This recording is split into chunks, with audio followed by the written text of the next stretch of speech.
And it's starting to really take a toll on regular people. Good evening, everybody. Tonight, tens of thousands of people are being told they have to go back to work. The IRS is bringing back about 60% of its workforce so Americans can get their tax refunds.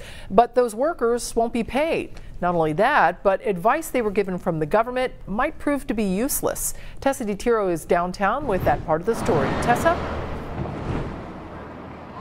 Well, Greg Schwartzberg says he hasn't been here for work in 25 days. He says his wife hasn't been to work in that amount of time either.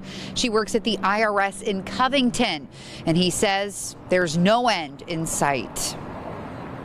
Greg Schwartzberg says he's lucky he had money saved up before the shutdown. We live paycheck to paycheck. We're the epitome of middle-class America, and a lot of us are budgeted. The Office of Personnel Management tweeted out a sample letter for federal workers to give to their bank, landlord, or utility company. Employment lawyer Matt Miller-Novak says legally, companies have no obligation to honor them. It really is a letter that is essentially the federal government asking for a favor because they're not paying these employees. Miller-Novak says there are some companies like U.S. Bank, Wells Fargo, and Discover, just to name a few, that are offering assistance.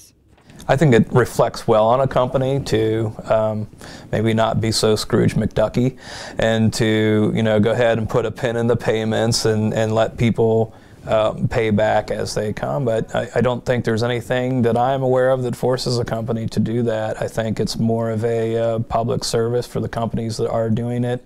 If the letters don't help, Miller-Novak suggests applying for unemployment and prioritizing bills. Your credit card or your water bill, your credit card or your gas bill. I mean, gas will get shut off, and it will get shut off immediately.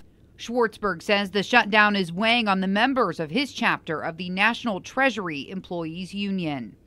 I think there is somewhat of a psychological devastation that people don't really realize.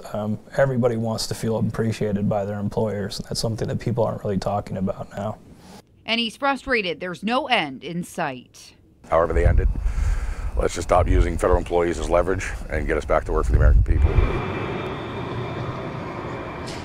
Federal workers sued the Trump administration. They say that having to work without pay is essentially involuntary servitude. They were asking a judge to force the government to pay them. A judge denied that request, and tonight, Greg Schwartzberg and his wife are still without a paycheck. In downtown, Tessa DiTiro, Local 12 News. Back to you, Robin Cami. Okay, Tessa, thank you.